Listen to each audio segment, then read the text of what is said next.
प्रिय मित्रों, स्वागत है आप सभी का। आज इस वीडियो के माध्यम से हम आपको कुछ ऐसी क्रियाएं बताने वाले हैं। वस्तुतः देखिए, आपको कुछ ध्यान रखना है। अगर आप इन चीज़ों को अपने जीवन में उतारते हैं तो वर्तमान समय में जो एक महामारी फैली हुई है, जैसा कि आप सभी जानते हैं, कोरोना, और इसका एक नया स्वरूप भी देखने को आया है। ब्रिटेन में तो प्राप्त हो ही चुका था और भारतवर्ष में भी इसने दस्तक दे दी है। तो इस प्रकार की बीमारी से आप बच सकते हैं, और यदि यह बीमारी आपको हो भी जाती है तो आप इससे युद्ध में अवश्य विजयी बनेंगे। तो कौन सी है वह विधि और क्या आपको करना है, यह बात मैं आपको इस वीडियो के माध्यम से बताऊंगा। तो चलिए विलंब न करते हुए प्रारंभ करते हैं। प्रिय मित्रों, जो पहला प्रयोग है वह है विटामिन डी अवशोषित करना, अर्थात विटामिन डी को ग्रहण करना, जैसे कि मैं अभी कर रहा हूँ। सूर्य की किरणों को ग्रहण कर रहा हूँ, सूर्य के ताप को ले रहा हूँ। त्वचा के माध्यम से सूर्य के ताप से विटामिन डी का अवशोषण हो रहा है और वह हमारे शरीर में पहुँच रहा है। तो आपको शीत ऋतु में विशेष रूप से आपको यह ध्यान रखना है कि प्रातःकाल आप शीत ऋतु में 9 बजे से 11 बजे के मध्य आप सूर्य के ताप को अवश्य ग्रहण करें। आप वैसे तो पूरे दिन भर भी किसी भी समय सूर्य के ताप को ग्रहण कर सकते हैं। एक बात जो ध्यान रखनी है वह विशेष रूप से यह ध्यान रखनी है कि जब भी आप सूर्य के ताप को ग्रहण करें, अपने सर पर एक सूती वस्त्र को अवश्य रख लें, जिससे कि आपको बाद में शिरोवेदना या विभिन्न प्रकार की कोई भी समस्या उत्पन्न न हो। कई सारे लोगों को यह भय बना रहता है कि सूर्य का ताप सीधे लेने से उनकी त्वचा में टैनिंग होने लगेगी, कालापन आने लगेगा। तो वे लोग उस सूती वस्त्र से अपने चेहरे को ढक लें, न केवल मस्तक को अपितु चेहरे को भी ढक लें।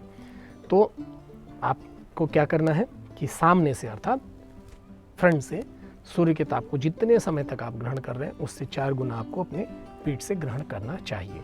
तो आप नित्य प्रति 1 घंटा सूर्य का ताप अवश्य अपने शरीर में ग्रहण करें।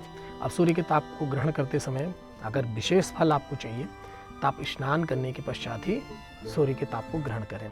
स्नान भी आपको किस प्रकार से करना है? त्वचा को घर्षित करते हुए, अर्थात बहुत अच्छे से त्वचा का घर्षण करें स्नान के पूर्व, जिससे कि त्वचा की जो रोम छिद्र है वह पूर्णतः खुल जाए और सूर्य का जो ताप हो वह त्वचा छिद्रों के माध्यम से आपके शरीर में भली प्रकार से प्रविष्ट हो सके और आपका शरीर उसमें प्राप्त होने वाले विटामिन डी को अवशोषित कर सके।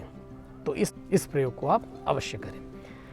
इसके बाद जो दूसरा प्रयोग है वह यह है कि उज्जाई प्राणायाम, जैसा कि कुछ लोगों ने नाम भी सुना होगा और कुछ लोग जानते भी होंगे, उससे मिलता जुलता यह प्रयोग है। और यह प्रयोग आप किसी भी काल में कर सकते हैं। बस आपको ध्यान रखना है कि भोजन अगर आप ग्रहण करने जा रहे हैं और भोजन आपने ग्रहण कर लिया है, ये 2 समय आप इस क्रिया को ना करें। इसके अतिरिक्त किसी भी काल में, सोते, उठते, बैठते, घूमते, टहलते, किसी भी काल में आपको यह क्रिया आप कर सकते हैं। सर्वप्रथम आपको इसका अभ्यास करना पड़ेगा। करना क्या है आपको? जब आप श्वास अंदर लें और श्वास को जब आप बाहर छोड़ें, तो दोनों समय में आपकी श्वास आपके गल प्रदेश में घर्षित होनी चाहिए। जैसे आप श्वास अंदर ले रहे हैं, लंबी गहरी श्वास लीजिए और गले में घर्षित करती हुई वह श्वास अंदर प्रविष्ट हो, और छोड़ते समय गले में घर्षित करती हुई बाहर आए।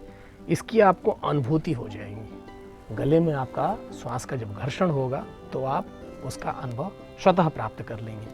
अब यहाँ पर एक चीज़ हो सकती है, जब आप इस प्रकार का प्रयास सर्वप्रथम करेंगे तब आपको खांसी आएगी।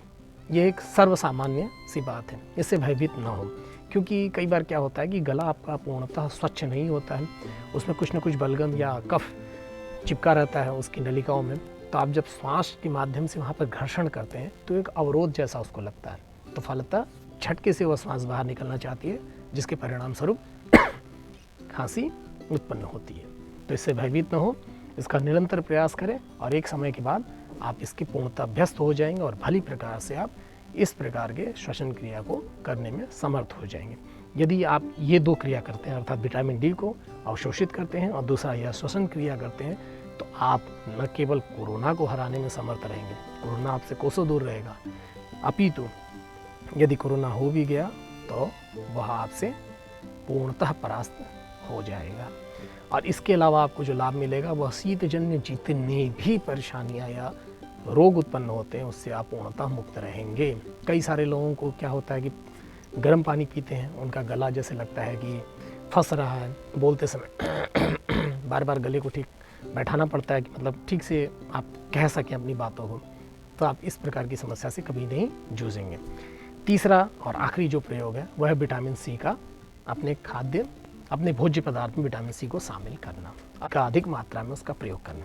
शीत ऋतु में जैसे कि अमरूद, आंवला, संतरा सब कुछ मिलता है, सर्वसुलभ है और सुस्वादु भी होता है। अमरूद और संतरा तो लगभग सबको अच्छा लगता है, तो इसका आप सेवन करें। इसके अतिरिक्त आंवले का भी सेवन करें।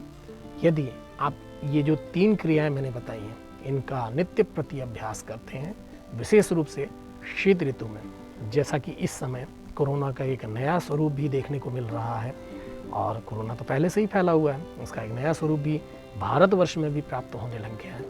तो आप बचना चाहते हैं, आप अन्य प्रयोग सारे करें, जैसे सैनिटाइज करना और मास्क वगैरह लगाना, ये सब आपकी अपनी जगह हैं।